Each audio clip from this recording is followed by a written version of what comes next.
membuat keyakinan kelas. Jadi keyakinan kelas itu beda sama peraturan kelas. Misalkan ada tata tertib, datang tepat waktu, menjaga kebersihan kelas, kita membuat keyakinan kelas. Jadi kalau itu peraturan kan dari ibu kan. Nah sekarang kita membuat keyakinan kelas yang dibuat sama-sama, yang disepakati bersama. Jadi kita di kelas ini mau yang bagaimana? Kelas yang bagaimana? Misalnya kelas yang saling menghargai orang di dalam. Kalau saling menghargai berarti kita tidak baku bilang-bilangi, toh?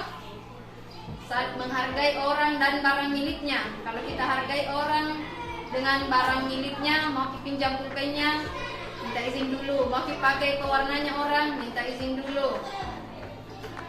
Terus selain itu misalnya mau kita kelas yang di dalamnya orang saling menghargai. Kita juga mau kelas yang disiplin, berarti harus berdisiplin waktu. Kapan itu dikatakan disiplin waktu? Ketika kita datang tepat waktu, alias tidak terlambat. Kemudian kita mau kelas yang orangnya bertanggung jawab. Kalau merasa kita bertanggung jawab, tugas apapun dikasih pasti kita laksanakan. Mau kita tugas membersihkan, mau tugas dalam bentuk PR atau pelajaran, itu semua dilaksanakan. Jadi sekarang di sini tidak usah tulis nama, nah, tulis saja kita mau kelasnya seperti apa, orang-orangnya di dalam mau dia seperti apa. Apakah kita mau kelas yang bebas orang keluar masuk? Kita mau kelas orang yang tidak punya sopan santun? Nah, tentu tidak tahu. Jadi tulis di sini. Mau tulis 1, 2 atau 3 terserah. Pokoknya mau ke kelas yang ini kelas tak mau ke bagaimana di dalam. Mau ke orang-orangnya bagaimana? Mau ke suasananya kelas tak bagaimana? Tulis di sini, nah. Nanti sebentar sudah ditulis baru kita tempel. Nanti gue suruh kita tempel, baru kita tempel.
Jadi nanti bisa muncul budaya positif kalau sekolah itu mampu menciptakan lingkungan yang positif. Tidak mungkin sekolah mampu menghasilkan anak-anak yang misalnya rajin sholat duha kalau sekolahnya tidak memfasilitasi untuk pelaksanaan. Jadi ini menjadi orang yang menghargai waktu, bukan karena takut dihukum, karena terlambat. Dengan motivasi ini, murid akan tetap berperilaku baik dan terlandaskan nilai-nilai kebajikan mereka. Jadi anak akan tetap berkata sopan meskipun tidak ada gurunya, karena dia menghargai dirinya, menghargai nilai-nilai saling menghargai. Anak tetap berperilaku baik, tetap membersihkan tanpa ada gurunya, karena kan biasa ditanya, oh ini anak-anak kalau di depan kuis sopan sekali bicara, tapi kalau di lain waktu tidak sengaja didengar ternyata kasar cara bicaranya. Berarti dia berperilaku baik karena faktor ada guru. Ada anak-anak yang membersihkan karena faktor, oh dia lihat guru, oh harus membersihkan ini deh. Kalau membersihkan lah, nah jaga gurumu, oh dan kita rajin ini pasti. Tapi yang kita harapkan adalah anak membersihkan karena anak ini menghargai nilai keindahan di lingkungan sekolah, terutama di kelas. Nilai kebajikan itu seperti payung kita dalam bertindak atau sebagai fondasi dasarnya. Jadi nilai kebajikan itu ada banyak, tidak terbatas. Misalnya di profil pelajar Pancasila, terutama kita yang sekolahnya sudah menjalankan kurikulum merdeka, pasti sudah tidak asing lagi dengan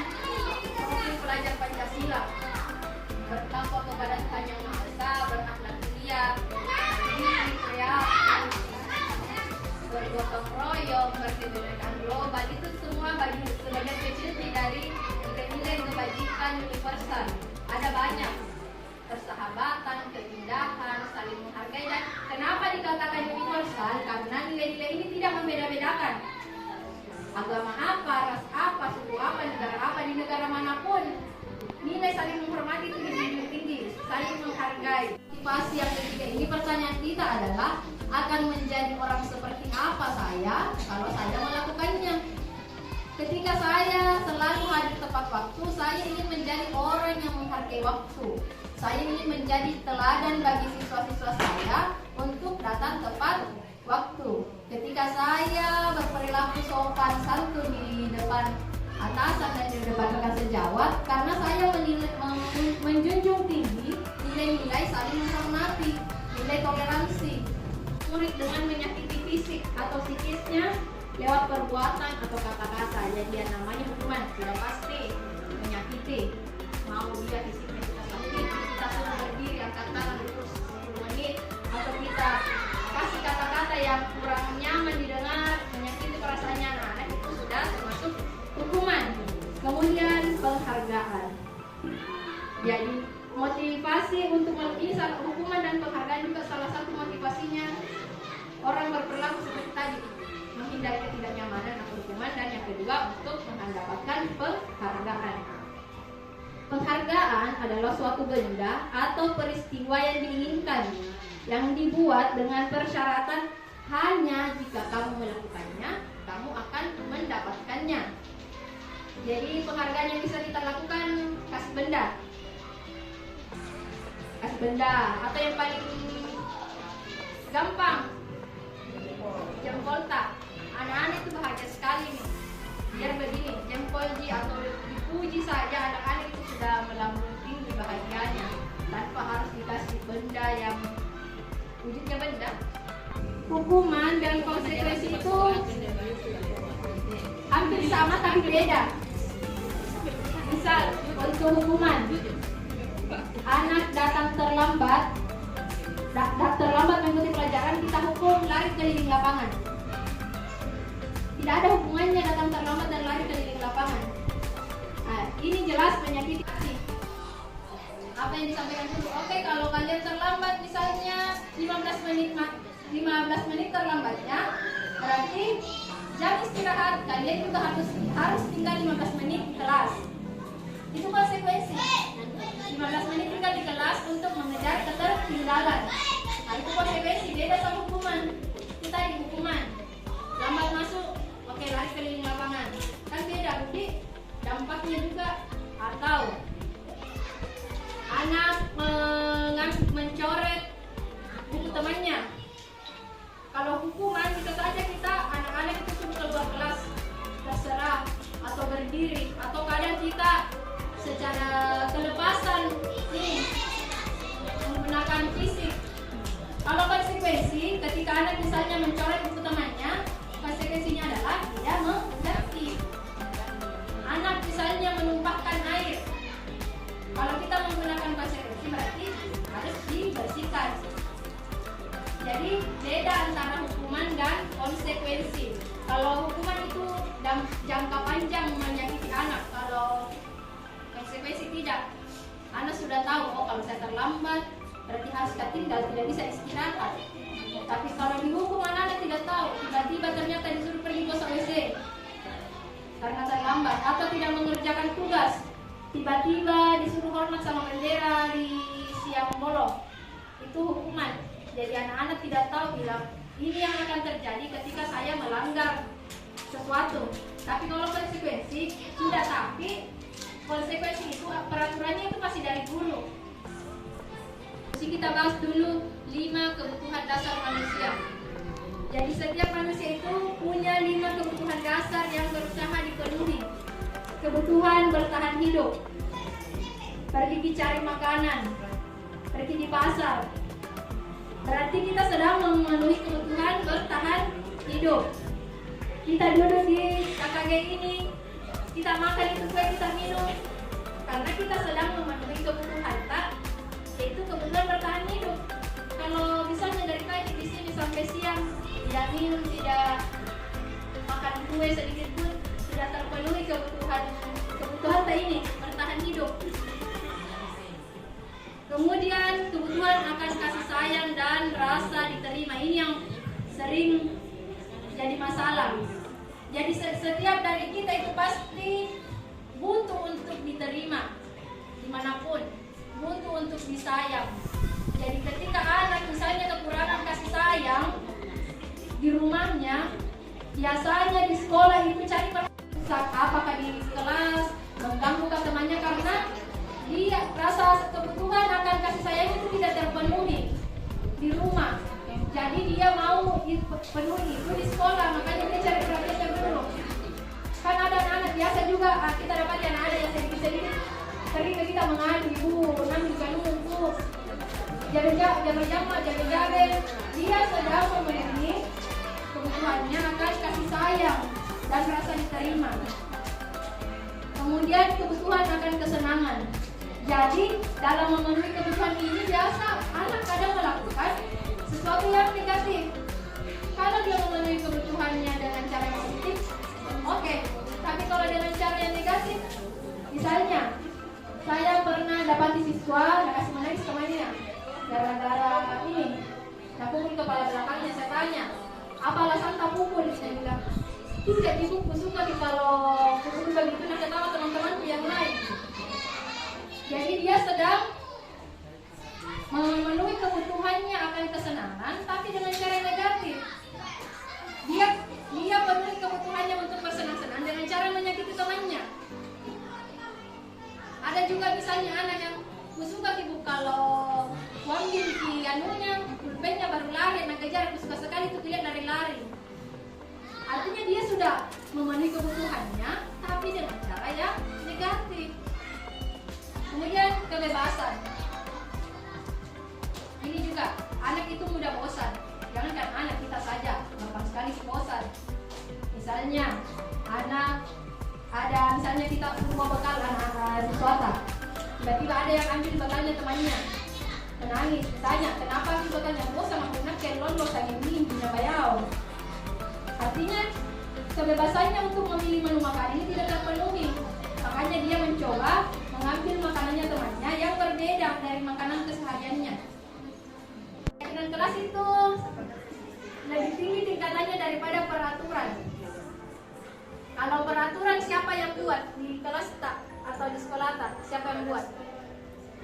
Kalau tata tertib kelas biasanya guru yang kalau tata tertib kelas pasti guru tidak kamu Pak. Guru yang bikin tata tertib sekolah misalnya dari kepala sekolah rapat dengan guru dan komite. Kalau keyakinan kelas kesepakatan, tapi kita melibatkan murid.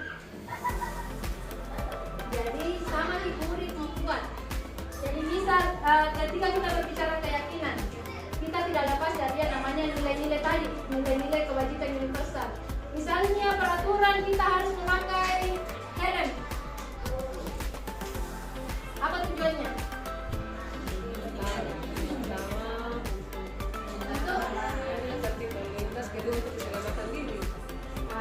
Dari Bu Ani untuk tata tertib lalu lintas, jadi menghindari tilang.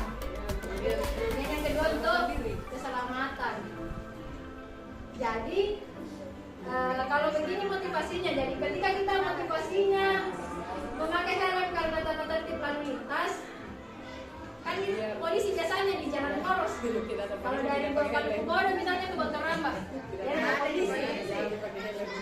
Jadi pakai helm. Padahal dari SD Kalkubodo saja sampai di ujung sana ke jalan masuk ke Pantai Bahagia berpotensi untuk terjadi sesuatu yang tidak diinginkan. Karena motivasi tadi itu tadi tata tertib lalu lintas.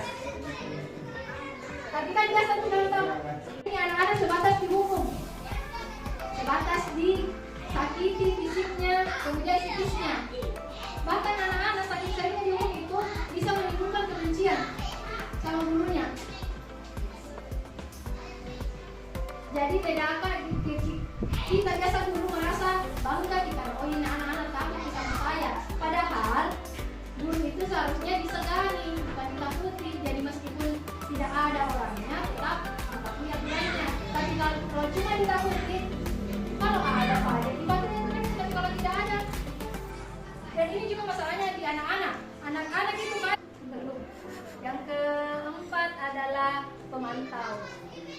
Kalau pemantau ini tingkatan yang lebih bagus lagi dari teman. Jadi pemantau ini tegas. Seperti tadi, konsekuensi. Jadi kalau kita memposisikan diri sebagai pemantau, kita sudah siap dengan semua konsekuensi. Seperti tadi, konsekuensi ketika anak misalnya lambat masuk, pasti kita tanya sama anak. Kita tahu juga konsekuensi sebagai pendidik. Jadi restitusi adalah proses menciptakan kondisi bagi murid untuk memperbaiki kesalahan mereka sehingga mereka bisa kembali pada kelompok mereka dengan karakter yang lebih kuat. Jadi anak-anak diberi kesempatan memperbaiki kesalahannya, bukan menebus, memperbaiki.